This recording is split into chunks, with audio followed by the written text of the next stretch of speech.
ನಮಸ್ಕಾರ ವೀಕ್ಷಕರೇ, ಏಷ್ಯಾನೆಟ್ ಸುವರ್ಣ ನ್ಯೂಸ್ನ ಜಾತಕ ಫಲ ವಿಶೇಷ ಕಾರ್ಯಕ್ರಮಕ್ಕೆ ಸ್ವಾಗತ. ನಾನು ನಯನ ಶಂಕರ್. ಇವತ್ತು ಬುಧವಾರ. ಈ ಬುಧವಾರದ ವಿಶೇಷತೆ ಏನು, ಅದರ ಜೊತೆಗೆ 12 ರಾಶಿಗಳ ಫಲಾಫಲಗಳು ಏನು ಅನ್ನೋದನ್ನು ತಿಳಿಸ್ಕೊಡೋದಕ್ಕೆ ನಮ್ಮ ಜೊತೆ ಜ್ಯೋತಿಷಿಗಳಾಗಿರುವಂತಹ ಶ್ರೀಕಂಠ ಶಾಸ್ತ್ರಿ ಅವರಿದ್ದಾರೆ. ಅವರನ್ನು ಕಾರ್ಯಕ್ರಮಕ್ಕೆ ಸ್ವಾಗತಿಸೋಣ. ಶಾಸ್ತ್ರಿಗಳೇ, ಕಾರ್ಯಕ್ರಮಕ್ಕೆ ಸ್ವಾಗತ. ನಮಸ್ಕಾರಗಳು. ಶಾಸ್ತ್ರಿಗಳೇ, ಇವತ್ತು ಬುಧವಾರ, ಇವತ್ತು ಗೀತಾ ಜಯಂತಿ ಬೇರೆ ಇದೆ. ಹಾಗಾದರೆ ಈ ಗೀತಾ ಜಯಂತಿಯ ಮಹತ್ವವನ್ನು ತಿಳಿಸ್ಕೊಡೋದಾದರೆ? ಶ್ರೀ ಗುರುಭ್ಯೋ ನಮಃ. ಹರಿ ಓಂ. ಮೂರ್ತಿತ್ವೇ ಪರಿಕಲ್ಪಿತ ಶಶಿಭೃತೋ ವರ್ತ್ಮ ಪುನರ್ಜನ್ಮನ ಮಾತ್ಮೇತ್ಯಾತ್ಮವಿದಾಂ ಕೃತಶ್ಚ ಯಜತಾಂ ಭರತ ಅಮರಜ್ಯೋತಿಷಾಂ ಲೋಕಾನಾಂ ಪ್ರಳಯೋದ್ಭವ ಸ್ಥಿತಿ ವಿಭಶ್ಚಾನೇಕಧಾಯ ಶ್ರಿತೌ ವಾಚನ್ನ ಸತತ ತ್ವನೇಕ ಕಿರಣ ತ್ರೈಲೋಕ್ಯ ದೀಪೋ ರವಿಃ. ಸಮಸ್ತ ವೀಕ್ಷಕರಿಗೆ ಶುಭೋದಯ, ಶುಭ ಬೆಳಗು. ಈ ದಿವಸ ತುಂಬ ಪವಿತ್ರವಾದ ದಿವಸ. ಇದರ ಮಹತ್ವವನ್ನು ನಾವು ಸ್ವಲ್ಪ ಮಟ್ಟಿಗಾದರೂ ಮನಸ್ಸಿಗೆ ತಗೊಳ್ಳೋಣ. ತತ್ಪೂರ್ವದಲ್ಲಿ ಈ ಹೊತ್ತಿನ ಪಂಚಾಂಗವನ್ನು ಗಮನಿಸಿಕೊಳ್ಳೋಣ. ಶ್ರೀ ಕ್ರೋಧಿನಾಮ ಸಂವತ್ಸರ, ದಕ್ಷಿಣಾಯಣ, ಹಿಮಂತ ಋತು, ಮಾರ್ಗಶಿರ ಮಾಸ, ಶುಕ್ಲ ಪಕ್ಷವಾಗಿದೆ. ಈ ದಿವಸ ಬುಧವಾರವಾಗಿರ್ತಕ್ಕಂಥದ್ದು. ಏಕಾದಶಿ ತಿಥಿ, ರೇವತಿ ನಕ್ಷತ್ರ. ಈ ದಿವಸ ತುಂಬ ಪುಣ್ಯತಮವಾದ ದಿವಸ. ಯಾಕೆಂದರೆ ನಮ್ಮ ಭಾರತಕ್ಕೆ ಒಂದು ವಿಶಿಷ್ಟ ಉಪದೇಶ ಸಿಕ್ಕಂತಹ ದಿವಸ. ಅರ್ಜುನನ ಮೂಲಕ ಸಾಕ್ಷಾತ್ ಭಗವಂತ ಪರಮಾತ್ಮ ಶ್ರೀಕೃಷ್ಣ ತನ್ನ ವಿಚಾರಧಾರೆಗಳನ್ನು ಶೋಧಿಸಿ ಅರ್ಜುನನನ್ನು ಗುರಿಯಾಗಿಟ್ಟುಕೊಂಡು ನಮ್ಮೆಲ್ಲರಿಗೆ ತಿಳಿವು, ಅರಿವು ಇದನ್ನು ಬಿತ್ತಿದ ದಿವಸ. ಇದನ್ನು ಗೀತಾ ಜಯಂತಿ ಅಂತ ಕರೀತಾರೆ. ಅರ್ಜುನ ರಣರಂಗದಲ್ಲಿ ನಿಂತಿದ್ದಾನೆ. ಇತ್ತ ಪಾಂಡವರು, ಅತ್ತ ಕೌರವರು, ಸೈನ್ಯ ಸಮೂಹವೆಲ್ಲ ನಿಂತಿದೆ. ಆ ಸಂದರ್ಭದಲ್ಲಿ ಅರ್ಜುನ ತನ್ನ ಬಂಧು ಬಾಂಧವರನ್ನೆಲ್ಲ ನೋಡಿಕೊಂಡು ಭಯಪಟ್ಟಿದ್ದಾನೆ.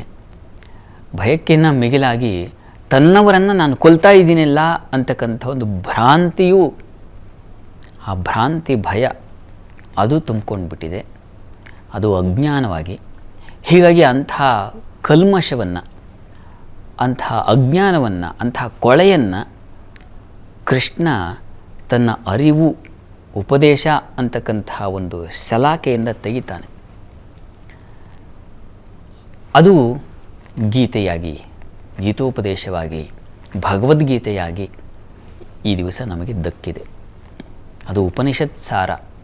ದೋಗ್ಧಾ ಗೋಪಾಲನಂದನ ಅಂತ ಅಲ್ಲಿ ಪ್ರಾರಂಭದಲ್ಲಿ ಪೀಠಿಕಾ ಶ್ಲೋಕವನ್ನು ಹೇಳುವಾಗಲೇ ಹೇಳ್ತಾರೆ. ಇದು ಸರ್ವೋಪನಿಷದೋ ಗಾವು ದೋಗ್ಧಾ ಗೋಪಾಲನಂದನ ಅಂತ.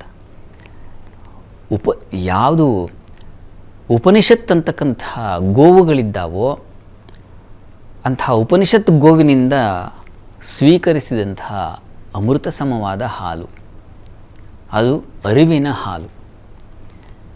ಇದನ್ನು ಕೊಟ್ಟಂಥವನು ಕೃಷ್ಣ ಪರಮಾತ್ಮ.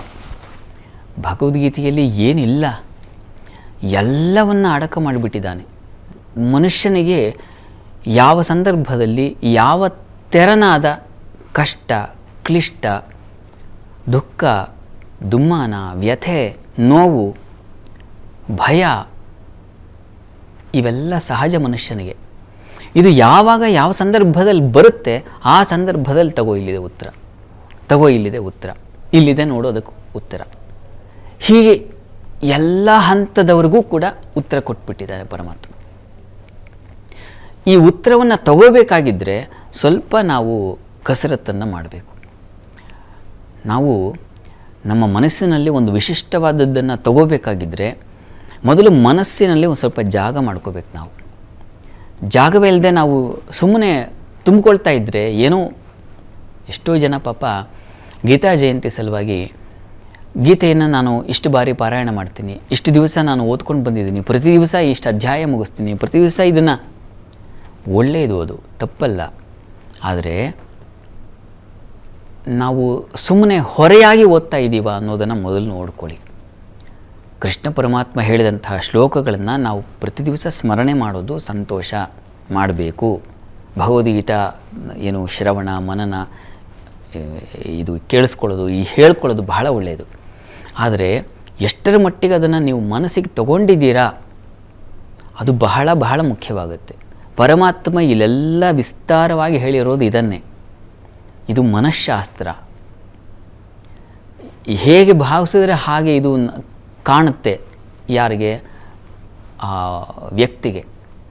ನೀವು ಇದನ್ನು ಒಂದು ಶಾಸ್ತ್ರದ ದೃಷ್ಟಿಯಿಂದ ನೋಡಿದ್ರೆ ಪರಮಶಾಸ್ತ್ರ, ವೇದಾಂತದ ದೃಷ್ಟಿಯಿಂದ ನೋಡಿದ್ರೆ ಪರಮ ವೇದಾಂತ, ಒಂದು ಮನಃಶಾಸ್ತ್ರವಾಗಿ ಗಮನಿಸ್ಕೊಂಡ್ರೆ ಇದು ಒಂದು ರೀತಿಯ ವಿಶಿಷ್ಟವಾದ ಯೋಗ. ಮನಸ್ಸಿನ ರೂಪುಗೊಳ್ಳಲಿಕ್ಕಿರ್ತಕ್ಕಂಥ ಒಂದು ವಿಶಿಷ್ಟ ಸಾಧನ ಯೋಗ ಶಕ್ತಿ. ಹೀಗೆ ನೀವು ಹೇಗೆ ಅದನ್ನು ನೋಡಲಿಕ್ಕೆ ಬಯಸ್ತೀರೋ ಆ ರೀತಿಯಲ್ಲಿ ಅದು ಕಾಣಿಸ್ಕೊಳ್ಳುತ್ತೆ. ನಾವು ಒಂದು ಲೋಟಕ್ಕೆ ನೀರು ಹಾಕಿದ್ರೂ ಲೋಟದಲ್ಲಿ ನೀರು ಯಾವ ಆಕೃತಿ ತಗೊಳುತ್ತೆ, ಒಂದು ಪಾತ್ರೆಗೆ ಹಾಕಿದ್ರೆ ಹೇಗೆ ಅದು ಆಕಾರ ತಗೊಳುತ್ತೆ, ಒಂದು ದೊಡ್ಡ ಹರಿವಾಣಕ್ಕೆ ಹಾಕಿದ್ರೆ ಹೀಗೆ ಈ ಅಮೃತ ಅನ್ನೋದು ನೀವು ಹೇಗೆ ಅದಕ್ಕೆ ರೂಪ ಕೊಡ್ತೀರ ಅನ್ನೋದ್ರ ಮೇಲೆ ನಿಂತ್ಕೊಳ್ಳುತ್ತೆ. ಇದು ನಮ್ಗೆ ಅರ್ಥ ಆಗಬೇಕಾಗಿದ್ದರೆ ಸ್ವಲ್ಪ ನಾವು ಒಂದು ಸಿದ್ಧತೆಯನ್ನು ಏರ್ಪಾಡು ಮಾಡ್ಕೊಳ್ಬೇಕು. ನಾವು ಯಾರನ್ನಾದರೂ ಒಬ್ಬ ವಿಶಿಷ್ಟ ವ್ಯಕ್ತಿಯನ್ನು ನೋಡ್ಲಿಕ್ಕೆ ಹೋದರೆ ನಮಗೊಂದು ಡ್ರೆಸ್ ಕೋಡು ಅಥವಾ ಇನ್ನೇನೋ ಹೀಗೆ ಒಂದು ತಯಾರಿ ಸಿದ್ಧತೆ ಬೇಕಾಗುತ್ತೆ. ನಾನು ಮನೆಯಲ್ಲಿ ಹೇಗೇಗೋ ಇರಬಹುದು, ಆದರೆ ಕಾರ್ಯಕ್ರಮಕ್ಕೆ ಬಂದಾಗ ನಿಮ್ಮ ಜೊತೆಗೆ ಮಾತನಾಡುವಾಗ ಇಂಥದ್ದೊಂದು ಶಿಸ್ತು ಬೇಕು. ನಾವು ಆಚೆ ಇನ್ನೇಗೋ ಇರಬಹುದು, ನಾವು ಒಂದು ಪ್ರಯಾಣದಲ್ಲಿದ್ದಾಗ ಇನ್ನೇಗೋ ಇರಬಹುದು, ಆದರೆ ಒಂದೊಂದು ಸ್ಥಳದಲ್ಲಿ ಒಂದೊಂದು ರೀತಿಯಲ್ಲಿ ನಾವು ಕಾಣಿಸ್ಕೊಳ್ಬೇಕಾಗತ್ತೆ, ಆ ರೀತಿಯಲ್ಲಿ ಇರಬೇಕಾಗತ್ತೆ. ಅದು ಜೀವನ ಧರ್ಮ. ಹಾಗೆ ನೀವು ಹೇಗೆ ಯಾವ ಸ್ಥಳದಲ್ಲಿ ಹೇಗಿರಬೇಕು ಇದನ್ನೇ ಗೀತೆ ಹೇಳಿರೋದು. ಮನಸ್ಸು ಬುದ್ಧಿ ಇವುಗಳನ್ನು ಯಾವ ಸಂದರ್ಭದಲ್ಲಿ ಹೇಗೆ ವಿನಿಯೋಗ ಮಾಡಬೇಕು, ಎಷ್ಟು ವಿನಿಯೋಗಿಸಬೇಕು, ಸಂದರ್ಭೋಚಿತವಾಗಿ ನಾವು ಇರತಕ್ಕಂಥದ್ದು ಜೀವನ ಮಾಡೋದು ಹೇಗೆ. ಒಬ್ಬ ಬಾಸ್ ಜೊತೆಗೆ ಮಾತಾಡ್ತಾ ಇದ್ದೀರಾ, ಹೇಗೆ ಮಾತಾಡಬೇಕು ನೀವು. ಒಬ್ಬ ಕಲೀಗ್ ಜೊತೆಗೆ, ಸಹೋದ್ಯೋಗಿಗಳ ಜೊತೆಗೆ ಮಾತಾಡ್ತಾ ಇದ್ದೀರಾ, ಹೇಗೆ ಮಾತಾಡಬೇಕು ನೀವು. ಅಥವಾ ನಿಮ್ಮ ಕುಟುಂಬದವ್ರ ಜೊತೆಗಿದ್ದೀರಾ, ಹೇಗಿರಬೇಕು. ಅಥವಾ ನೀವು ಯಾವುದೋ ಒಂದು ವ್ಯವಹಾರದ ವ್ಯೂಹದಲ್ಲಿದ್ದೀರಾ, ಹೇಗಿರಬೇಕು. ಶತ್ರುಗಳ ಮಧ್ಯೆ ಇದ್ದೀರಾ, ಹೇಗಿರಬೇಕು. ಅದನ್ನೇ ಅರ್ಜುನಿಗೆ ಹೇಳ್ಕೊಡ್ತಾ ಇದ್ದಾನೆ. ನೀನು ಎಲ್ಲಿದೆಯಾ ಈಗ, ನಿನ್ನ ಮನಸ್ಸು ಹೇಗಿದೆ ಈಗ. ನಮ್ಮ ಮನಸ್ಸು ಬುದ್ಧಿಗೆ ವ್ಯತ್ಯಾಸ ಇದೆ. ಬುದ್ಧಿ ಬಹಳ ಬೇಗ ಗ್ರಹಣ ಶಕ್ತಿ ಇದೆ. ಬುದ್ಧಿಗೆ ಬಹಳ ಬೇಗ ಕ್ವಿಕ್ಕಾಗಿ ತಾತ್ಕಾಲಿಕ ಜ್ಞೇಯ ಅಂತ ಬುದ್ಧಿಗೆ ತತ್ಕ್ಷಣ ಅದು ರೆಸ್ಪಾಂಡ್ ಮಾಡಿಬಿಡುತ್ತೆ. ಮನಸ್ಸು ಹಾಗಲ್ಲ, ಮನಸ್ಸಿಗೆ ಸ್ವಲ್ಪ ಸಮಯ ತಗೊಳುತ್ತೆ. ಬುದ್ಧಿ ಜೊತೆಗೆ ಮನಸ್ಸು ಓಡಬೇಕು, ಆದರೆ ಓಡಲ್ಲ. ಹಾಗಾಗಿನೇ ನಾವು ಎಷ್ಟೋ ಬಾರಿ ಎಡು ಬಿಡ್ತೀವಿ.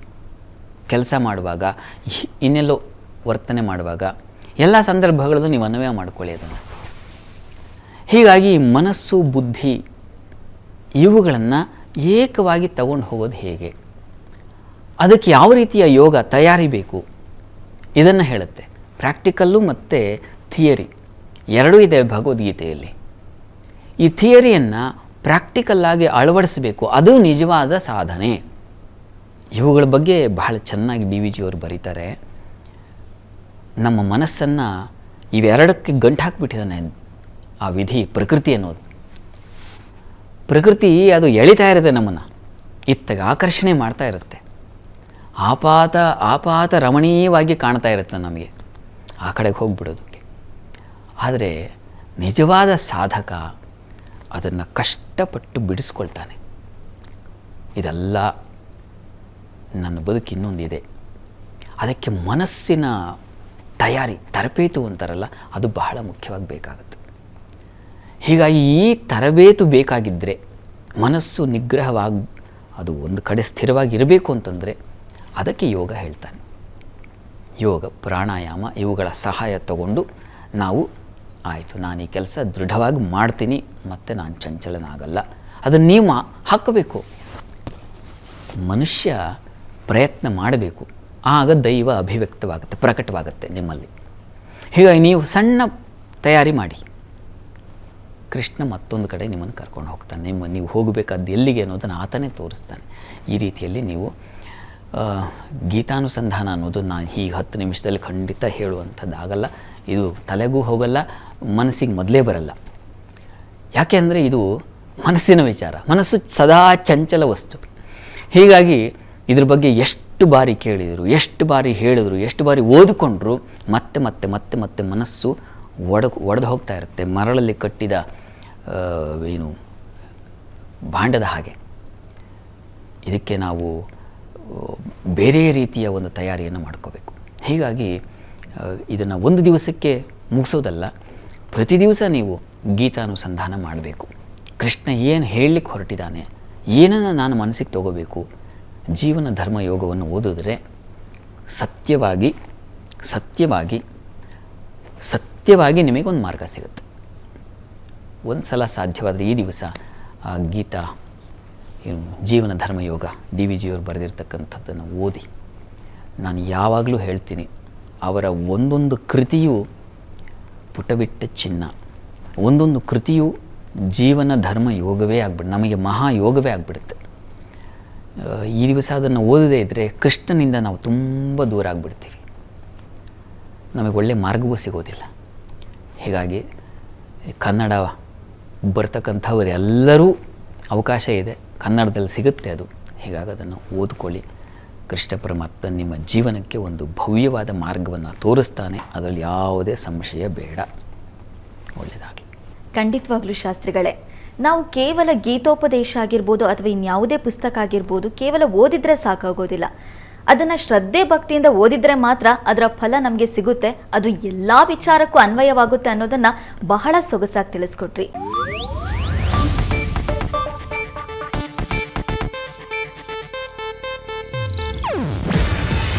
ಇದು ಏಷ್ಯಾನೆಟ್ ನ್ಯೂಸ್ ನೆಟ್ವರ್ಕ್ ಪ್ರಸ್ತುತಿ. ನೀವು ನೋಡ್ತಿದ್ದೀರಾ ಏಷ್ಯಾನೆಟ್ ಸುವರ್ಣ ನ್ಯೂಸ್.